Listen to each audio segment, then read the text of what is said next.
Welcome to today. Today we're going to be starting about first we're going to be doing daily devotion with Daniel, and then we're going to be reading the Bible, and then we're going to be doing stuff, and then we're going to be doing the 2 towers. I hope you guys enjoy. Make sure to hit the like button, subscribe, and the bell numbers.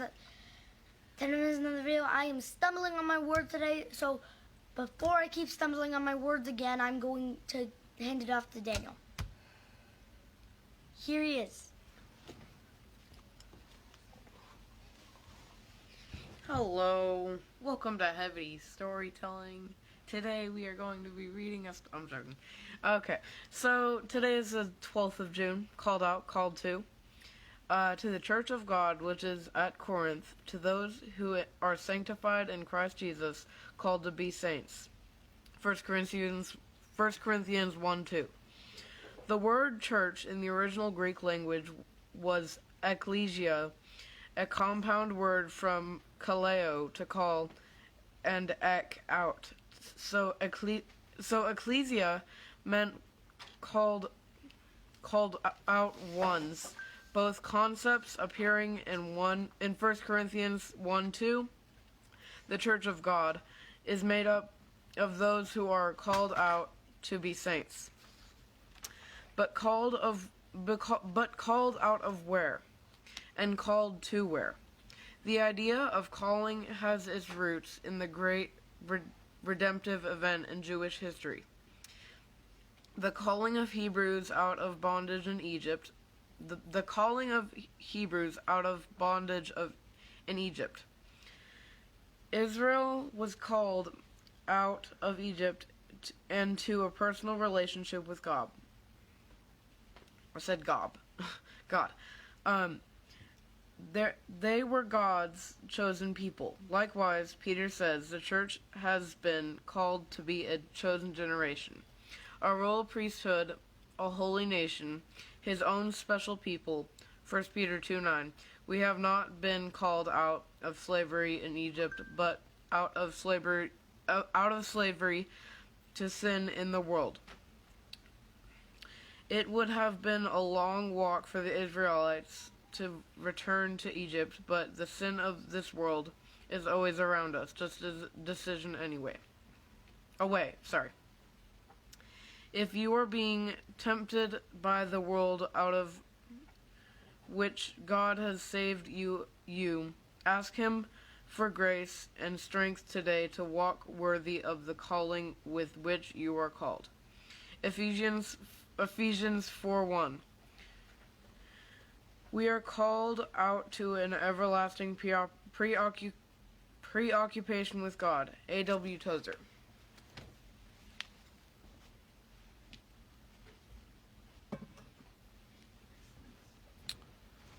Hello! Thank you, one person, for showing up today. Today we're going to read 1 Samuel chapter 30, and I'm thinking that we should read the 13 verses of chapter 31 as well. What's going on? I was using that. You can go. All right, so this we're having a technical difficulty right now, so we will pause just a moment.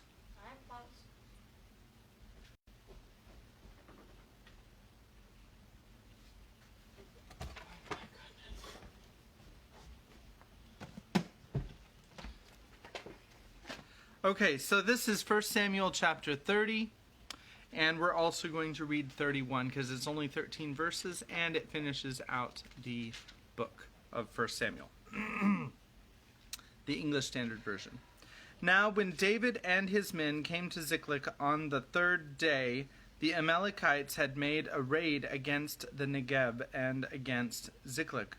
They had overcome Ziklag and burned it with fire and taken captive the women and all who were in it, both small and great. They killed no one, but carried them off and went their way.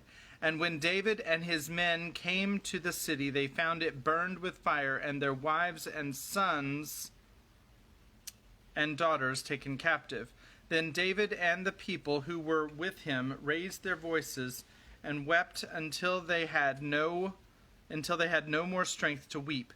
David's 2 wives also had been taken captive, Ahinoam of Jezreel and Abigail, the widow of Nabal of Carmel.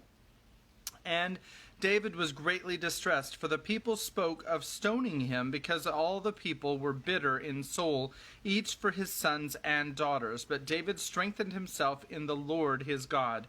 And David said to Abiathar the priest, the son of Ahimelech, "Bring me the ephod." So Abiathar brought the ephod to David, and David inquired of the Lord, "Shall I pursue after this band? Shall I overtake them?" He answered him, "Pursue, for you shall surely overtake and shall surely rescue." So David set out, and the 600 men who were with him, and they came to the brook Bezor, where those who were left behind stayed. But David pursued, he and 400 men. 200 stayed behind, who were too exhausted to cross the brook Bezor.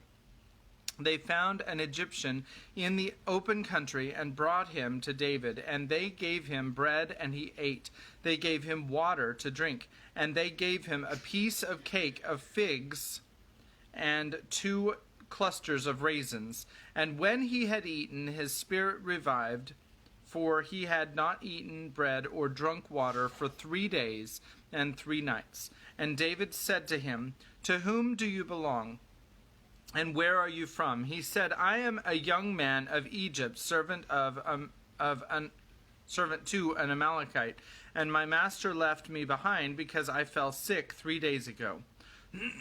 We had made a raid against the Negeb of the Cherethites, and against that which belongs to Judah, and against the Negeb of Caleb, and we burned Ziklag with fire. And David said to him, "Will you take me down to this band?" And he said, "Swear to me by God that you will not kill me or deliver me into the hands of my master, and I will take you down to this band." And when he had taken him down, behold, they were spread abroad over all the land, eating and drinking and dancing, because of all the great spoil they had taken from the land of the Philistines and from the land of Judah. And David struck them down from twilight until the evening of the next day, and not a man of them escaped, except 400 young men who mounted camels and fled. David recovered all that the Amalekites had taken, and David rescued his 2 wives. Nothing was missing, whether small or great, sons or daughters, spoil or anything that had been taken. David brought back all. David also captured all the flocks and herds, and the people drove the livestock before him, and said, "This is David's spoil." Then David came to the 200 men who had been too exhausted to follow David, and who had been left at the brook Bezor. And they went out to meet David, and to meet the people who were with him. And when David came near to the people, he greeted them.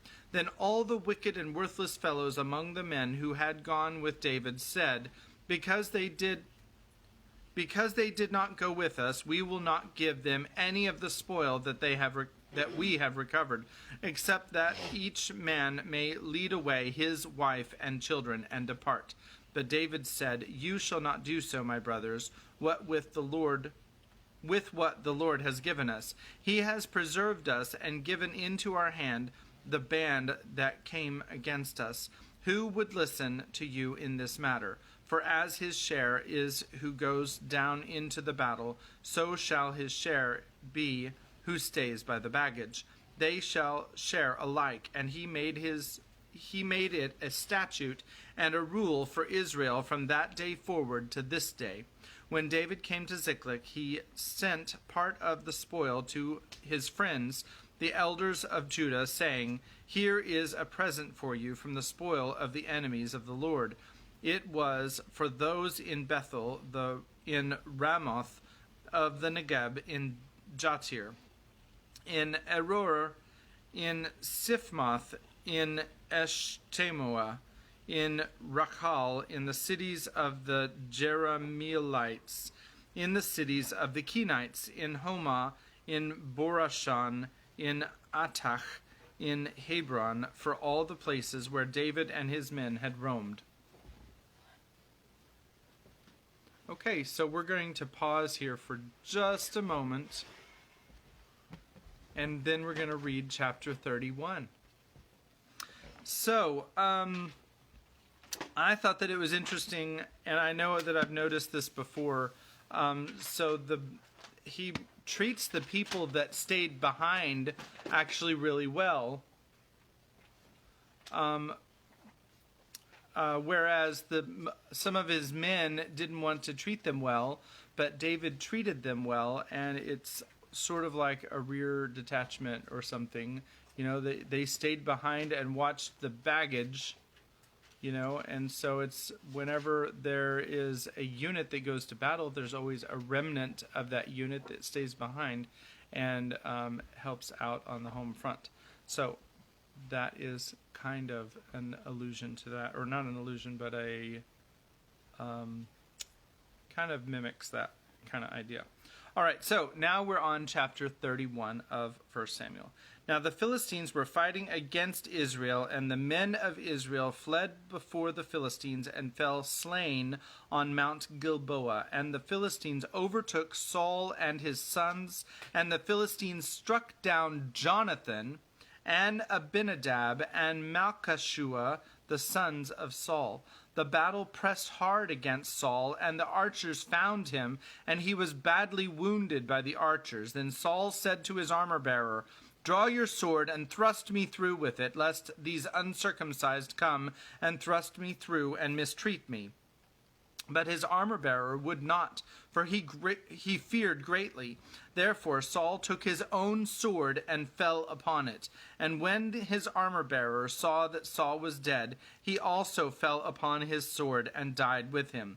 Thus Saul died, and his 3 sons, and his armor-bearer, all his men, on the same day together. And when the men of Israel who were on the other side of the valley and those beyond the Jordan saw that the men of Israel had fled and that Saul and his sons were dead, they abandoned the cities and fled, and the Philistines came and lived in them.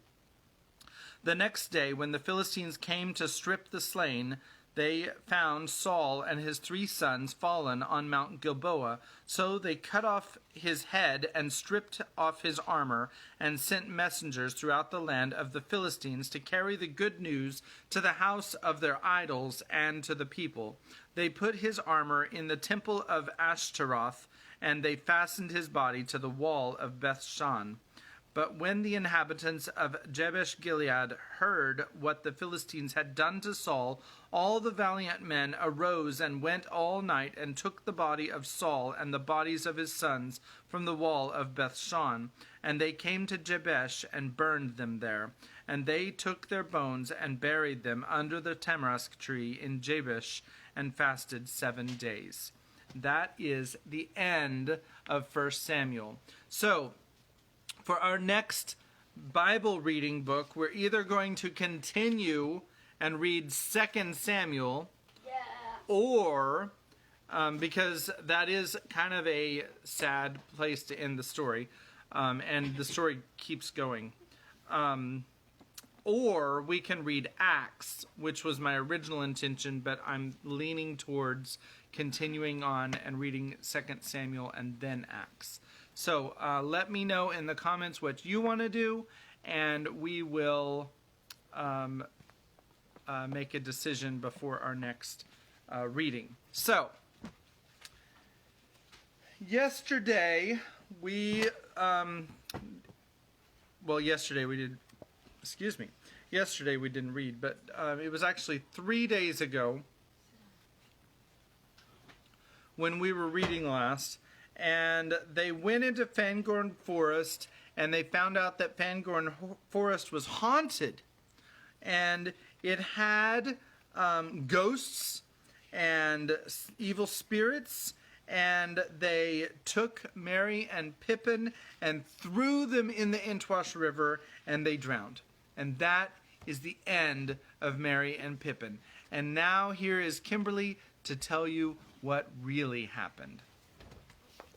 Dad, that's not how it happened. You really need to stop killing off all the characters.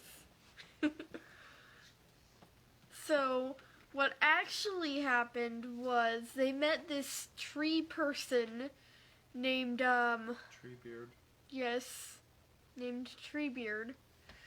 And Treebeard, he talked very slowly. So he talked very slowly, and he, basically Merry and Pippin, after they went over to his, the place where he, like, sleeps, I guess his house. I don't think it was a house, though.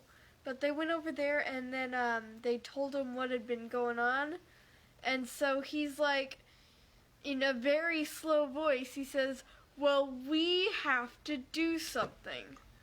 So they're, he just came up with an idea, I think. And I'm going to hand it off to Dad, who's going to read us a story.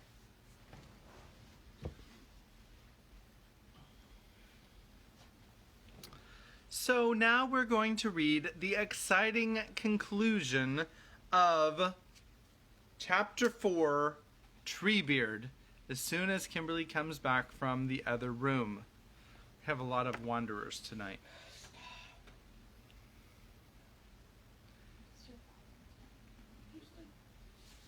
Kimmy?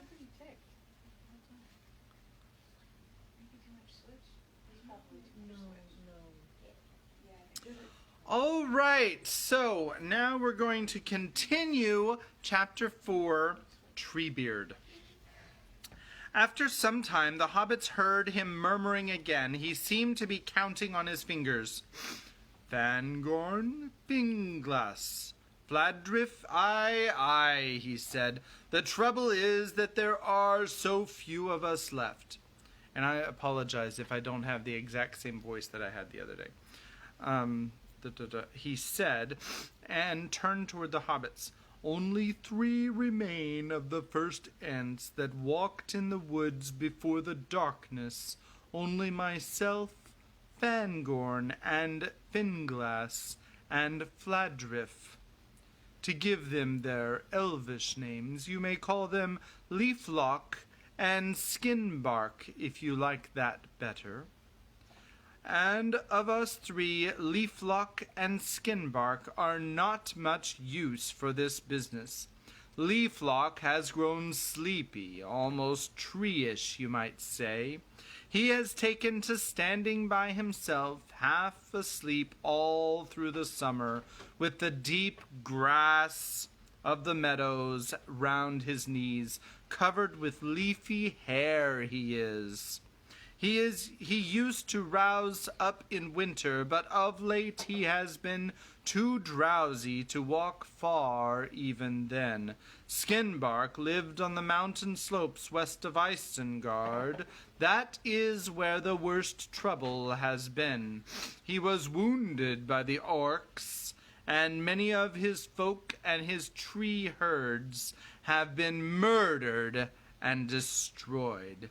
He has gone up into the high places among the birches that he loves best, and he will not come down. Still, I dare say I could get together a fair company of our younger folk, if I could make them understand the need, if I could rouse them. We are not a hasty folk. What a pity there are so few of us. Why are there so few when you had lived in this country so long? Asked Pippin. Have a great many died? Oh, no, said Treebeard. None have died from inside, as you might say. Some have fallen in the evil chances of the long years, of course, and more have grown tree-ish. But there were never many of us, and we have not increased. There have been no entings, no children, you would say, for a terrible long count of years. You see, we lost the Entwives. How very sad, said Pippin. How was it that they all died? They did not die, said Treebeard. "I never said died. We lost them.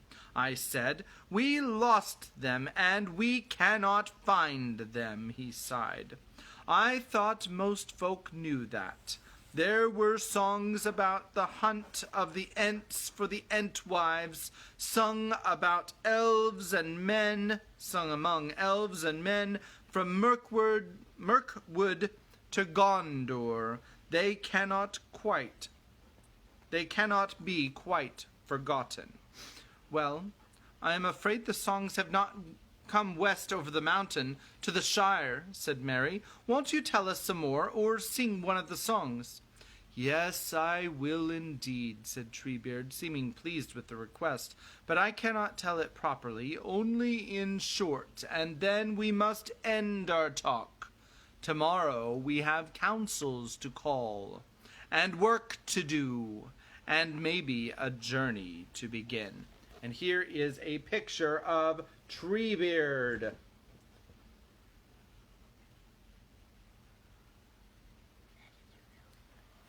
Is that a cool picture? Yeah, it's a cool right. picture. "It's a rather strange and sad story," he went on after a pause. "When the world was young and the woods were wide and wild." I'm going to try to speed up a little bit, but not too much because it is Treebeard. "The Ents and the Entwives, and there were Ent maidens then. Ah, the loveliness of Fimbrathil of Wandlim, the light-footed, in the days of our youth. They walked together and they housed together, but their hearts did not go on growing in the same way. The Ents gave their love to things that they met in the world, and the Entwives gave their thought to other things. For the Ents loved the great trees and the wild woods and the slopes of the high hills, and they drank of the mountain streams and ate only such fruit as the trees let fall in their path. And they learned of the elves and spoke with the trees. But the Entwives gave their minds to the lesser trees and to the meads in the sunshine beyond the feet of the forests. And they saw the sloe in the thicket, and the wild apple and the cherry blossoming in spring, and the green herbs in the waterlands in summer, and the seeding grasses in the autumn fields. They did not desire to speak with these things, but they wished them to hear and obey what was said to them. The Entwives ordered them to grow according to their wishes, and bear leaf and fruit to their liking, for the Entwives desired order and plenty and peace, by which they meant that things should remain where they had set them. So the Entwives made gardens to live in, but we Ents went on wandering, and we only came to the gardens now and again. Then, when the darkness came in the north, the Entwives crossed the great river, and made new gardens, and tilled new fields, and we saw them more seldom. After the darkness was overthrown, the land of the Entwives blossomed richly, and their fields were full of corn. Many men learned the crafts of the Entwives, and honored them greatly, but we were only a legend to them, a secret in the heart of the forest. Yet here we still are, while all the gardens of the Entwives are wasted. Men call them the Brown Lands now. I remember it was long ago, in the time of the war between Sauron and the men of the sea. Desire came over me to see Fimbrathil again. Very fair she was still in my eyes when I had last seen her, though little like the Ent maiden of old. For the Entwives were bent and browned by their labor, their hair parched by the sun, to the hue of ripe corn, and their cheeks like red apples. Yet their eyes were still the eyes of our own people. we crossed over Anduin and came to their land. But we found a desert. It was all burned and uprooted, for war had passed over it. But the Entwives were not there. Long we called and long we searched, and we asked all the folk that we met which way the Entwives had gone. Some said they had never seen them, and some said that they had seen them walking away west, and some said east, and others south. But nowhere that we went could we find them. Our sorrow was very great, yet the wild wood called, and we returned to it. For many years we used to go out every now and again and look for the Entwives, walking far and wide and calling them by their beautiful names. But as time passed, we went more seldom and wandered less far, and now the Entwives are only a memory for us, and our beards are long and gray. The elves made many songs concerning the search of the Ents, and some of the songs passed into the tongues of men, but we made no songs about it, being content to chant their beautiful names when we thought of the Entwives. We believe that we may meet again in a time to come, and perhaps we shall find somewhere a land where we can live together and both be content. But it is foreboded that they will only be when we have both lost all that will only be when we have both lost all that we now have. And it may well be that that time is drawing near at last, for if Sauron of old destroyed the gardens, the enemy today seems likely to wither all the woods. There was an elvish song that spoke of this, or at least so I understand it. It used to be sung up and down the great river. It was never an Entish song, mark you. It would have been a very long song in Entish, but we know it by heart, and hum it now and again. This is how it runs under your tongue. Ent.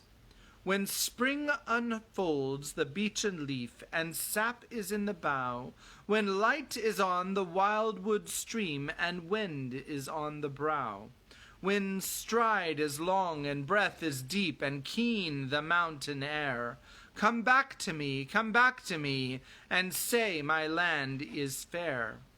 Entwife.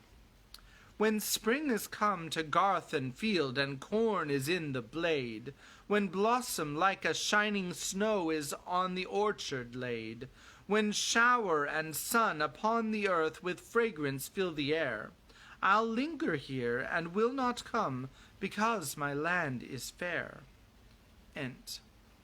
When summer lies upon the world, and in a noon of gold, beneath the roof of sleeping leaves the dreams of trees unfold, when woodland halls are green and cool, and wind is in the west, come back to me, and say my land is best. Entwife.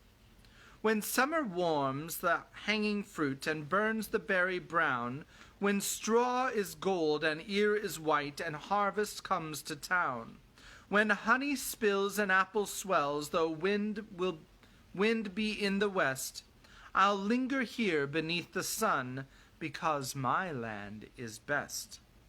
Ent.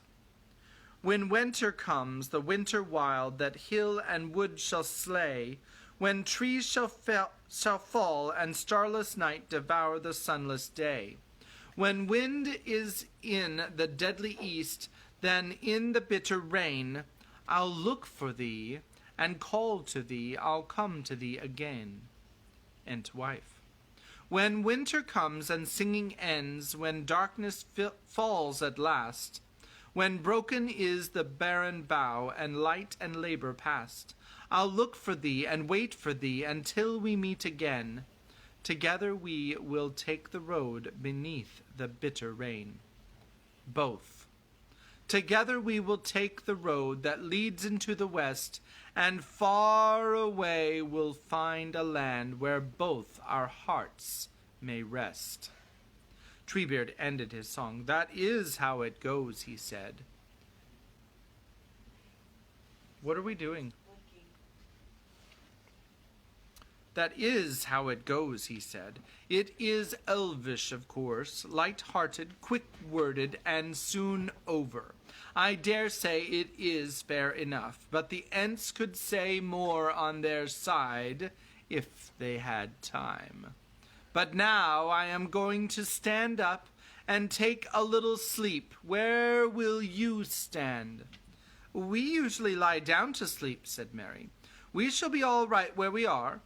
Lie down to sleep, said Treebeard. Why, of course you do. I was forgetting. Singing that song put me in mind of old times. Almost thought that I was talking to young Entings, I did. Well, you can lie on the bed. I am going to stand in the rain. Good night. Merry and Pippin climbed onto the bed and curled up in the soft grass and fern. It was fresh and sweet-scented and warm. The lights died down, and the glow of the trees faded, but outside, under the arch, they could see old Treebeard standing motionless, with his arms raised above his head. The bright stars peered out of the sky and lit the falling water as it spilled on to his fingers and head and dripped in hundreds of silver drops onto his feet. Listening to the tinkling of the drops, the hobbits fell asleep. They woke to find a cool sun shining into the great court and on the floor of the bay. Shreds of high cloud were overhead, running on a stiff easterly wind. Treebeard was not to be seen, but while Merry and Pippin were bathing in the basin by the arch, they heard him humming and singing as he came up the path between the trees. "Oh, good morning, Merry and Pippin," he boomed when he saw them. "You sleep long. I have been many 100 strides already today. Now we will have a drink and go to Entmoot." He poured them out 2 full bowls from a stone jar, but from a different jar. The taste was not the same as it had been the night before. It was earthier and richer, more sustaining and food-like, so to speak. While the hobbits drank, sitting on the edge of the bed and nibbling small pieces of elf cake, more because they felt like that eating was a necessary part of breakfast than because they felt hungry, Treebeard stood, humming in Entish or Elvish or some strange tongue, and looking up at the sky. "Where is Entmoot?" Pippin ventured to ask. "Oh, Entmoot," said Treebeard, turning round. "It is not a place, it is a gathering of Ents, which does not often happen nowadays, but I have managed to make a fair number promise to come. We shall meet in the place where we have always met. Durndingle men call it. It is a way south from here. We must be there before noon." Before long they set off. Treebeard carried the hobbits in his arms as on the previous day. At the entrance to the court, he turned to the right, stepped over the stream, and strode away southward along the feet of great tumbled slopes where trees were scanty. Above these the hobbits saw thickets of birch and rowan, and beyond them dark climbing pine woods. Soon Treebeard turned a little way from the hills and plunged into deep groves where the trees were larger, taller, and thicker than any the hobbits had ever seen before. For a while they felt faintly the sense of stifling which they had noticed when they first ventured into Fangorn, but it soon passed. Treebeard did not talk to them. He hummed to himself deeply and thoughtfully, but Merry and Pippin caught no proper words. It sounded like boom, boom, rum boom, horror, boom, boom, dar-rar, boom, boom, dar-rar, boom, and so on, with a constant charge of note and rhythm. Now and again they thought they heard an answer, a hum or a quiver of sound that seemed to come out of the earth or from boughs above their heads, or perhaps from the boles of the trees, but Treebeard did not stop or turn his head to either side. They had been going for a long while. Pippin had tried to keep count of the Ent strides, but had failed, getting lost at about 3,000 when Treebeard began to slacken his pace. Suddenly he stopped, put the hobbits down, and raised his curled hands to his mouth so that they made a hollow tube. Then he blew or called through them. A great boom hum rang out like a deep-throated horn in the woods, and seemed to echo from the trees. Far off there came from several directions a similar hoom hum hoom that was not an echo but an answer. Treebeard now perched Merry and Pippin on his shoulders and strode on again, every now and then sending out another horn call, and each time the answers came louder and nearer. In this way they came at last to what looked like an impenetrable wall of dark evergreen trees of a kind that the hobbits had never seen before. They branched out right from the roots and were densely clad in dark glossy leaves like thornless holly, and they bore many stiff upright flower spikes with large shining olive-colored buds.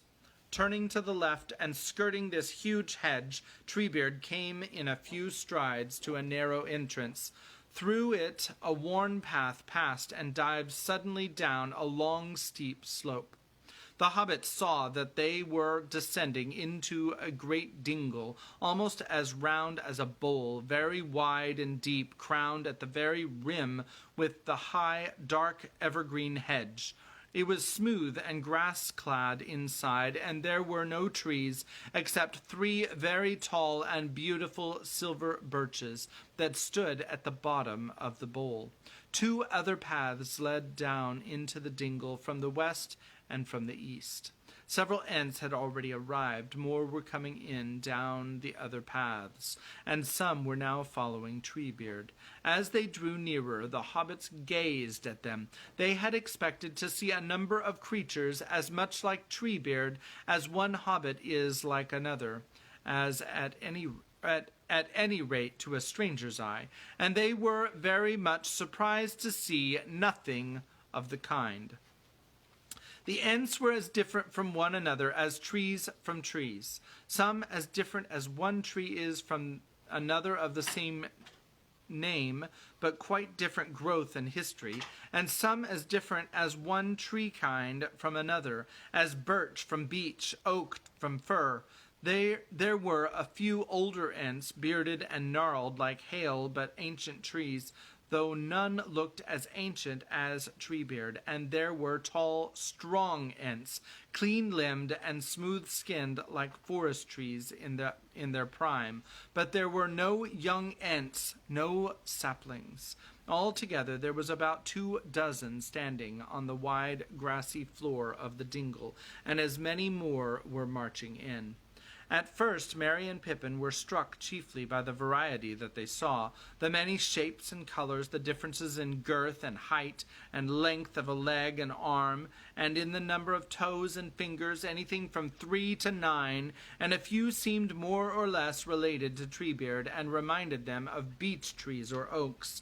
But there were other kinds. Some recalled the chestnut, brown-skinned Ents with large splay-fingered hands and short, thick legs. Some recalled the ash, tall, straight, gray Ents with many-fingered hands and long legs. Some the fir, the tallest Ents, and others the birch, the rowan, and the linden. But when the Ents all gathered around Treebeard, bowing their bowing their heads slightly, murmuring in their slow musical voices, and looking long and intently at the strangers. Then the hobbits saw that they were all of the same kindred, and all had the same eyes, not all so old or so deep as Treebeard's, but all with the same slow, steady, thoughtful expression, and the same green flicker. As soon as the whole company was assembled, standing in a wide circle around Treebeard, a curious and unintelligible conversation began. The Ents began to murmur slowly. First one joined, then another, until they were all chanting together in a long rising and falling rhythm, now louder on one side of the ring, now dying away there and rising to a great boom on the other side. Though he could not catch or understand any of the words, he supposed the language was Entish. Pippin found the sound very pleasant to listen to at first, but gradually his attention wavered. After a long time, and the chant showed no sign of slackening, he found himself wondering, since Entish was such an unhasty language, whether they had yet got further than good morning. And if Treebeard was to call the roll, how many days would it take to sing all their names? I wonder what the Entish is for yes and no, he thought. He yawned. Treebeard was immediately aware of him. Hi, my Pippin, he said, and the other Ents all stopped their chant. You are hasty folk, I was forgetting. And anyway, it is wearisome listening to a speech you do not understand. You may get down now. I have told your names to the Entmoot, and they have seen you, and they have agreed that you are not orcs, and that a new line shall be put in the old lists. We have got no further yet, but that is quick work for an Entmoot. You and Mary can stroll about in the dingle if you like. There is a well of good water if you need refreshing away yonder in the north bank. There are still some words to speak before the moot really begins. I will come and see you again and tell you how things are going. He put the hobbits down. Before they walked away, they bowed low. This feat seemed to amuse the Ents very much, to judge by the tone of their murmurings and the flicker of their eyes, but they soon turned back to their own business. Merry and Pippin climbed up the path that came in from the west, and looking through the opening in the great hedge, long tree-clad slopes rose from the lip of the dingle, and away beyond them, above the fir trees of the furthest ridge, there rose, sharp and white, the peak of a high mountain. Southwards, to their left, they could see the forest falling away down into the gray distance. There, far away, there was a pale green glimmer that Mary guessed to be a glimpse of the plains of Rohan. I wonder where Isengard is, said Pippin. I don't know quite where we are, said Mary, but that peak is probably Methedros, and as far as I can remember, the ring of Isengard lies in a fork or deep cleft at the end of the mountains. It's probably down behind this great ridge. That seems to be a smoke or haze over there, left of the peaks, don't you think? What is Isengard like? Said Pippin. I wonder what Ents can do about it anyway. So do I, said Mary. Isengard is a sort of ring of rocks or hills, I think, with a flat space inside, and an island or pillar of rock in the middle, called Orthunk. Saruman has a tower on it. There is a gate, perhaps, more than one, in the encircling wall, and I believe there is a stream running through it. It comes out of the mountains and flows on across the gap of Rohan. It does not seem the sort of place for Ents to tackle, but I have an odd feeling about these Ents. Somehow I don't think they are quite as safe and, well, funny as they seem. They seem slow, queer, and patient, almost sad, and yet I believe they could be roused. If that happened, I would rather not be on the other side. Yes, said Pippin, I know what you mean. There might be all the difference between the old cow sitting and thoughtfully chewing, and a bull charging, and the charge might come suddenly. I wonder if Treebeard will rouse them. I am sure he means to try, but they don't like being roused. Treebeard got roused himself last night, and then bottled it up again. The hobbits turned back. The voices of the Ents were still rising and falling in the conclave. The sun had now risen high enough to look over the high hedge. It gleamed on the tops of the birches and lit the northward side of the dingle with a cool yellow light. There they saw a little glittering fountain. They walked along the rim of the great bowl at the feet of the evergreens. It was pleasant to feel cool grass about their toes again, and not to be in a hurry, and then they climbed down to the gushing water. They drank a clean, cold, sharp draught, and sat down on a mossy stone, watching the patches of sun on the grass and the shadows of the sailing clouds passing over the floor of the dingle. The murmur of the Ents went on. It seemed a very strange and remote place outside their world, and far from everything that had ever happened to them. A great longing came over them for the faces and voices of their companions, especially for Frodo and Sam, and for Strider. At last there came a pause in the Ent voices, and looking up they saw Treebeard coming toward them, with another Ent at his side. Here I am again, said Treebeard. Are you getting weary or feeling impatient, eh? Well, I am afraid that you must not get impatient yet. We have finished the first stage now, but I have still got to explain things again to those that live a long way off, far from Isengard, and those that I could not get round to before the moot, and after that we shall have to decide what to do.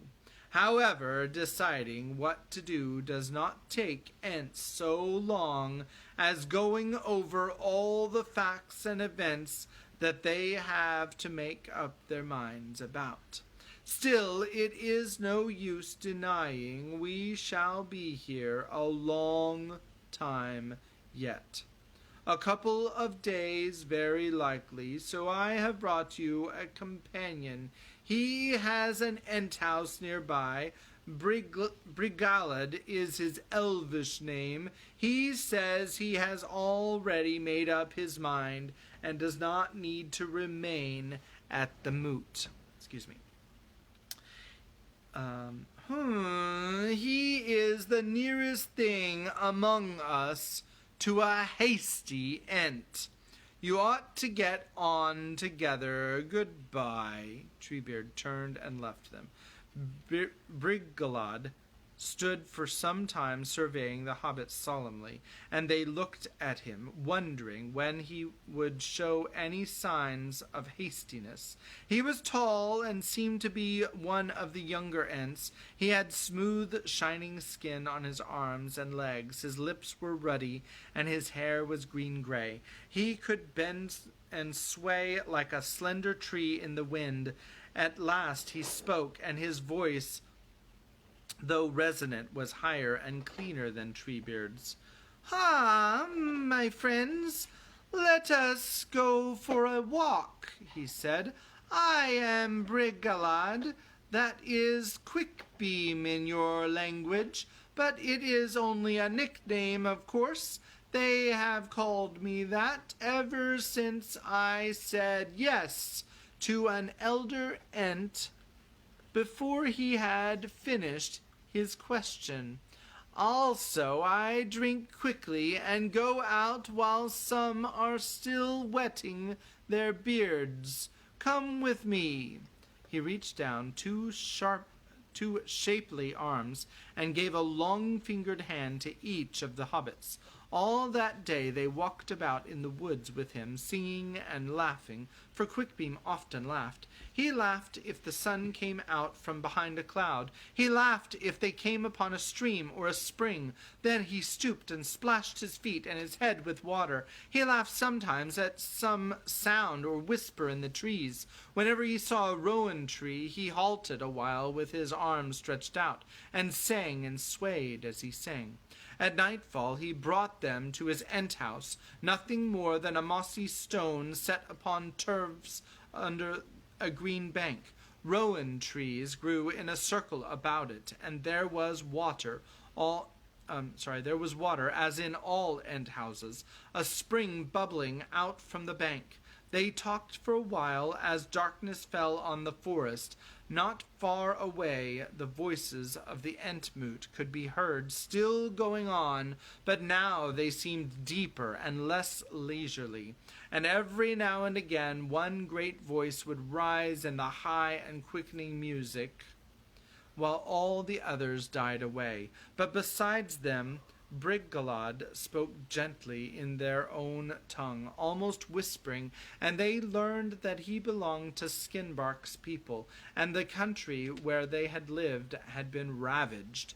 That seemed to the hobbits quite enough to explain his hastiness, at least in the matter of orcs.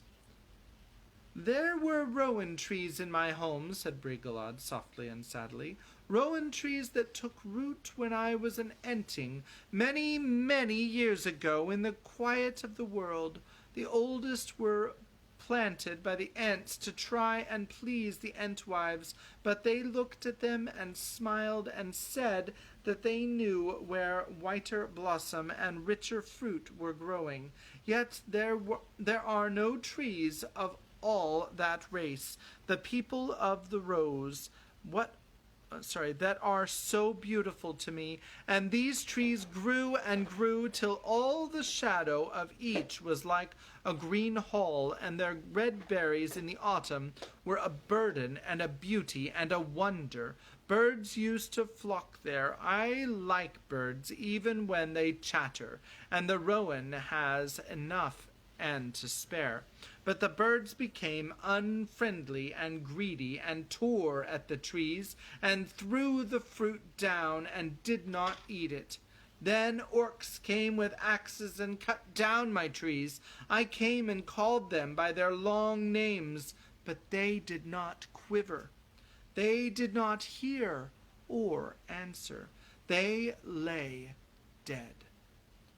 O Orphane Lassamista Carnimere, O rowan fair, upon your hair how white the blossom lay. O rowan mine, I saw you shine upon a summer's day. Your rind so bright, your leaves so light, your voice so cool and soft. Upon your head how golden red the crown you bore aloft. O rowan dead, upon your head your hair is dry and gray. Your crown is spilt, your voice is stilt, forever and a day. O Orofarn Lassamista Carnimere. The hobbits fell asleep to the sound of the soft singing of Briggalad, that seemed to lament in many tongues the fall of trees that he had loved. The next day they spent also in his company, but they did not go far from his house. Most of the time they sat silent under the shelter of the bank, for the wind was colder, and the clouds closer and grayer. There was little sunshine, and in the distance the voices of the Ents at the moot still rose and fell, sometimes loud and strong, sometimes low and sad, sometimes quickening, sometimes slow and solemn as a dirge. A second night came, and still the Ents held conclave under hurrying clouds and fitful stars. The third day broke, bleak and windy. At sunrise the Ents' voices rose to a great clamor, and then died down again. As the morning wore on, the wind fell and the air grew heavy with expectancy. The hobbits could see that Bregalad was now listening intently, although to them, down in the dell of his Enthouse, the sound of the moot was faint. The afternoon came, and the sun, going west toward the mountains, sent out long yellow beams between the cracks and the fissures of the clouds. Suddenly they were aware that everything was very quiet. The whole forest stood in listening silence. Of course, the Ent voices had stopped. What did that mean? Bregalad was standing up erect and tense, looking back northwards toward the Durndingle. There, with a crash, came a great ringing shout. Rahumra! The trees quivered and bent as if a gust had struck them. There was another pause, and then a marching music began like solemn drums, and above the rolling beats and booms there welled voices singing high and strong. We come with roll of drum, ta runda, runda, runda rum. The Ents were coming. Ever nearer and louder rose their song. We come with horn and drum, ta runya, runya, runya rum.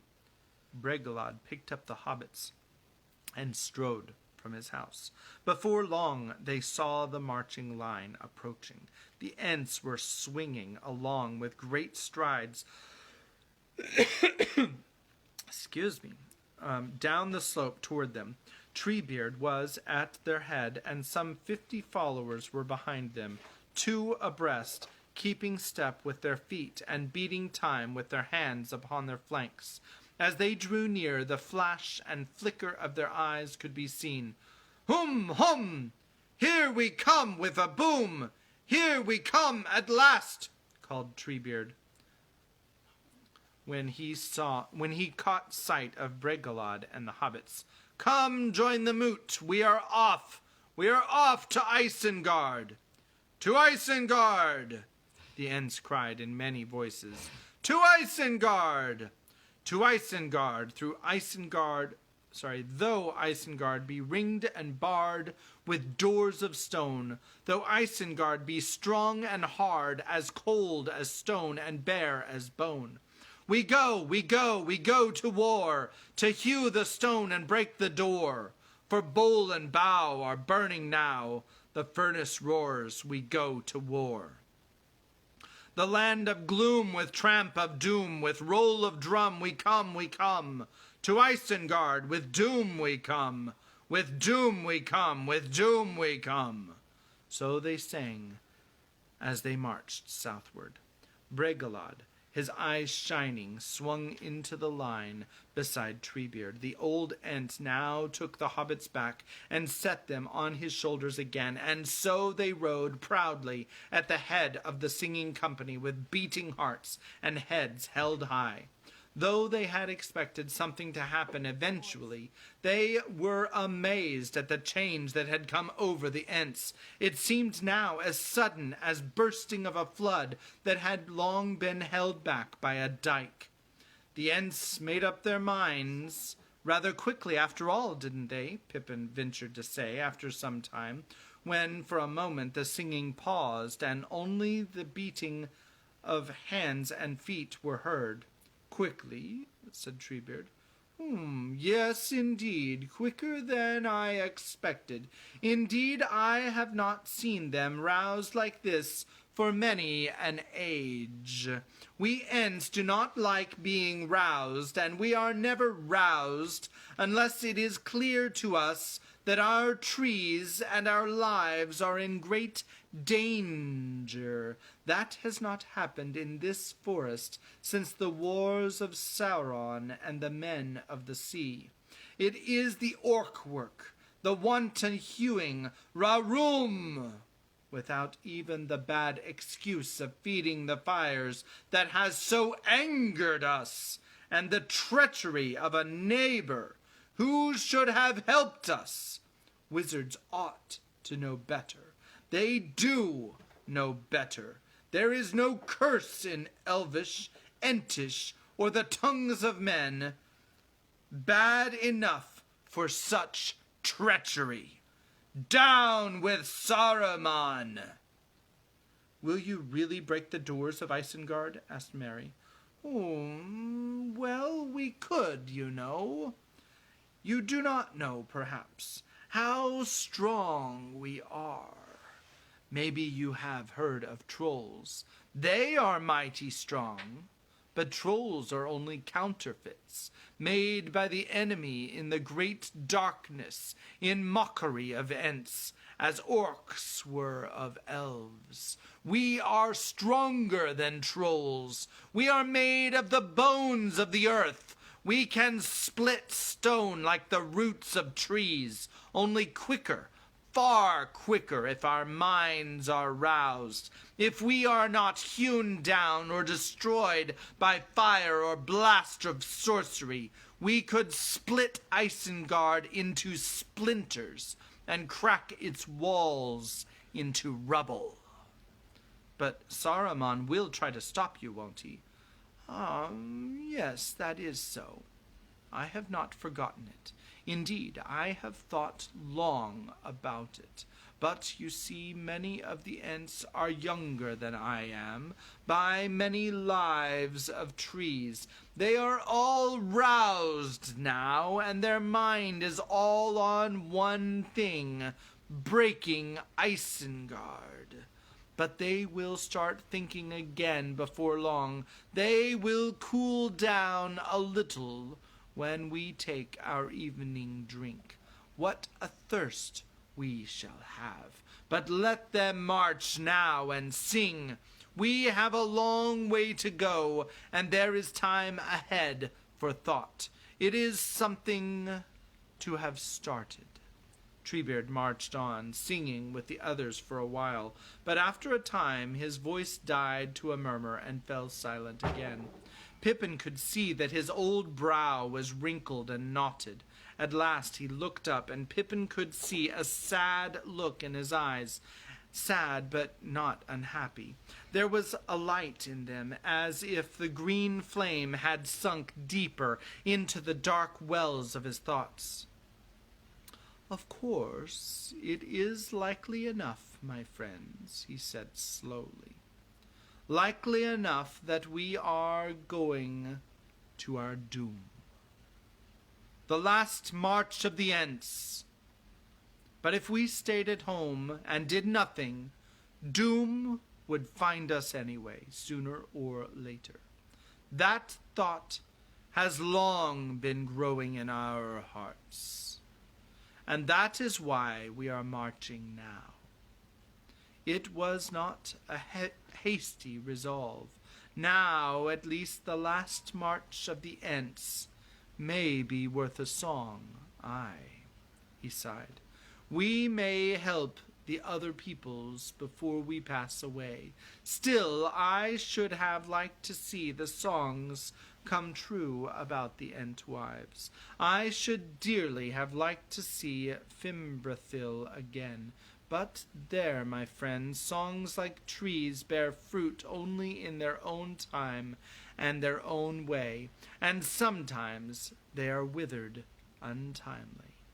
The Ents went striding on at a great pace. They had descended into a long fold of the land that fell away southward. Now they began to climb up and up on to the high western ridge. The woods fell away, and they came to a scattered groups of birch, and then to bare slopes where only a few gaunt pine trees grew.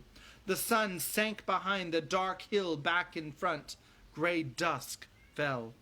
Pippin looked behind. The number of the Ents had grown, or what was happening. Where the dim bare slopes that had crossed should lie, he thought he saw groves of trees, but they were moving. Could it be that the trees of Fangorn were awake, and the forest was rising, marching over the hills to war? He rubbed his eyes, wondering if sleep and shadow had deceived him, but the great The great gray shapes moved steadily onward. And it's actually westward, not east. There was a noise like wind in many branches. The Ents were drawing near the crest of the ridge now, and all song had ceased. Night fell, and there was silence.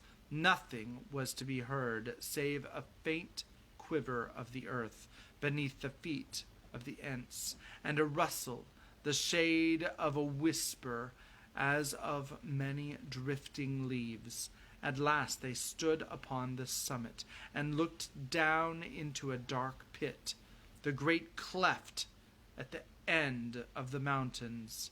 Nan Curinir, the valley of Saruman. Night lies over Isengard, said Treebeard. And that is the end of chapter 4.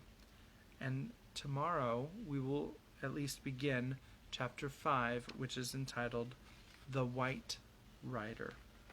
So we will, obviously, Saruman is not home to greet the invaders, which might actually be really bad for his home, because it's probably going to get destroyed, because he is out greeting the 3 chasers. Remember the white wizard that they saw. So,